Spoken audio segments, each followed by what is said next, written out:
say wow. Lakas. Pwede. Ayan, may problema sa cylinder head mga idol, no? Pinagawa ni bossing dun sa ano, hindi minasin siya pala cylinder head na ito.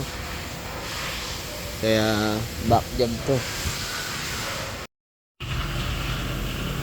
Ayun mga boss. Bali binuksan na nga natin yung ating cylinder head. Tinanggal na nga rin natin turbo, exhaust. Mga boss, kailangan natin to ipamasin shop mga idol, no? Kaya talagang napaka-importante na hindi tayo mag-overheat. Yan ang mangyayari mga boss. Yan, dahil lang sa hindi nailagay yung takip ng radiator mga idol, no? Nag-overheat. Wala, pumutok yung gasket natin. Kaya kailangan i-pamasin shop tong cylinder head, palitan ng head gasket. Tapos yun nga mga boss, ano, bali pinagawa nga ni idol to. Pinalitan ng head gasket. Ang problema, hindi nang pinamasin shop yung cylinder head. Kaya ganun pa rin. Antimano, pag ini-start mo, talsik agad yung coolant sa radiator. Hindi ka pa tumatakbo, bumubulwak. Maluwag yung ating tornilyo sa cylinder head. Hindi ganong malamang hindi ginamitan ng torque wrench pare. Kaya singaw ang mangyayari. Ganun lang kalambot. Yung iba nga yun, kahit palitan mo ng valve ng gasket, head gasket, kung hindi naman talaga mahigpit, wala din. Kaya pala lumalabas yung coolant, no? Singaw pa rin. Ayan, kitang kita yung mga singaw mga boss, oh, sa gasket. Yan na yung ating cylinder head mga idol, na kailangan dalhin sa machine shop. Nga, ito yung sinabing banalitan. No, kitang kita natin na lumalabas yung tubig, no? Ito yung tinatawag na ating engine block. Tapos ito naman yung ating mga piston. 1, 2 piston, 4. Pag nag-overheat tayo mga boss, ang pumuputok dito yung ating head gasket, yung nandito. Yung ating head gasket na to pumuputok. Ito pala. Yan. Tawag natin dyan is overhauling gasket o head gasket, cylinder head gasket. Kailangan pagka magpapalit kayo, original mga boss. Ayan, puro EGR tayo mga boss, ano. Tapos ito top overhaul yung Gen 2. Ito Gen 3 mga boss, 90k mileage. Nakita natin sobrang dumi ng throttle.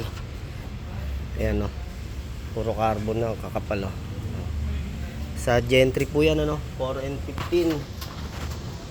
Tapos Fortuner natin, ayan, EGR cleaning din. Tapos ayan yung ating EGR valve.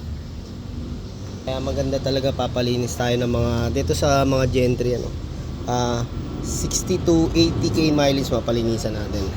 Ito, patapos na kami rito sa Toyota Fortuner na nalinisan na rin. Ayan. Ito naman kay boss, 70 plus pa lang to. Konting may carbon, hindi ganun kakapal. Yung guys sa Gen 3. Ito mga boss, yung intake manifold ng Gen 3.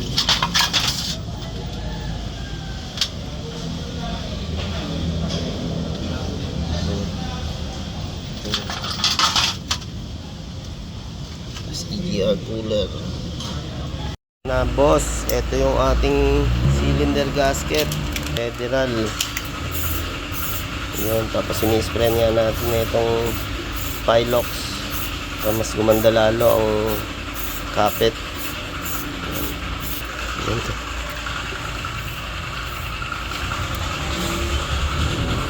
Ang panggol, tatawagan ko sana si Boss Willie Cruz. Ayan, oh, boss, ito na yung cylinder head natin, oh. Ayan, pinupulido na ni Idol Lodi para walang singaw. Yan, sa mga gusto magpatap overall sa overall mga boss, eto, kung kilala nyo naman to si Idol Lodi. Yan, ayan, nakakabit na yung ating Last ko.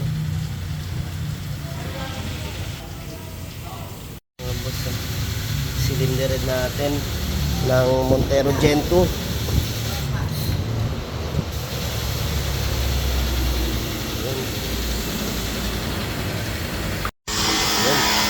Tatalpak na namin yung cylinder head ng Montero Gen 2. Okay. Yan.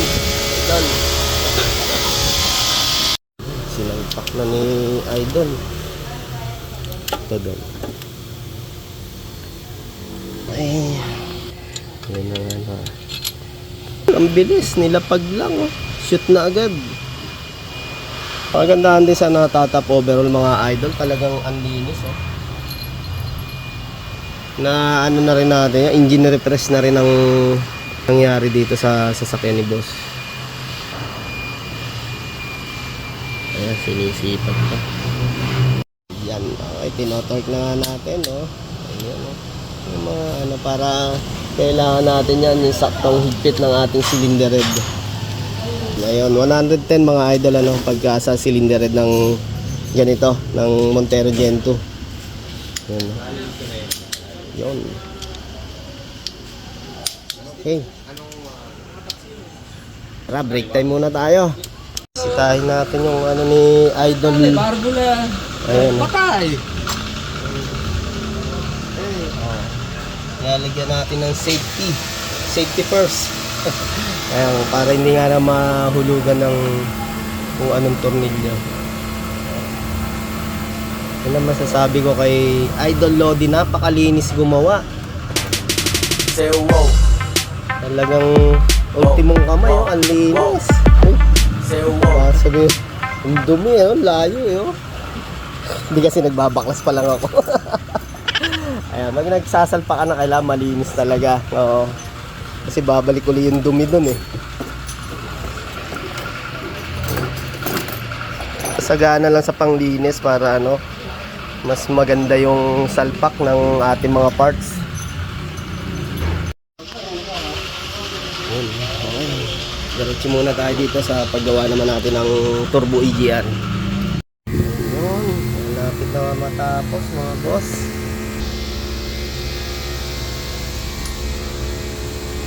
Ayan boss, oh, nag-set pa kami ng ano, timing belt. Timing niya. Ayan, nagbaklas kami para ma-timing ng maayos. Yun. May mali. Oo, may mali. Dalawang ngipin. Kailangan talaga maayos para maganda yung andar ng sasakyan. Yung mga boss, bali, nilinis na nga rin po namin yung turbo. Yan, binuksan namin. Tapos sinabay na natin yung pinaka-EGR ni boss. Ito yung EGR po ng Montero nyo. Natin yung dumi. Yan, oh. Kapal, oh. Yan. Tapos yung ito yung sa mga intake manifold niya boss. Dami din, oh. Yan. Okay, lilinisin na po namin, oh.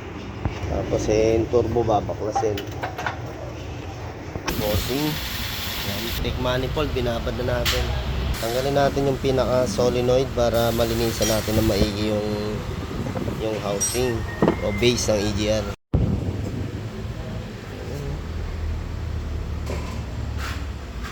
Really, oh, ayan, oh. Ayan, oh, overtime namin.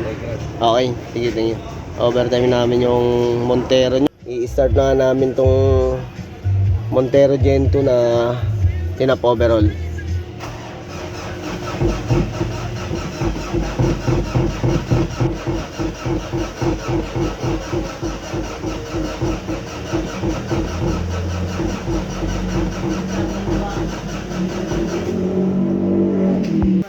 Game start.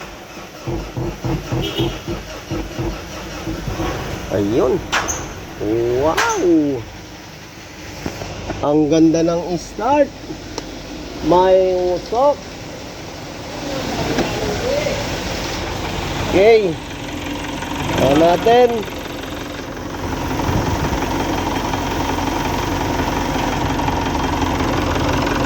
Ayan, boss.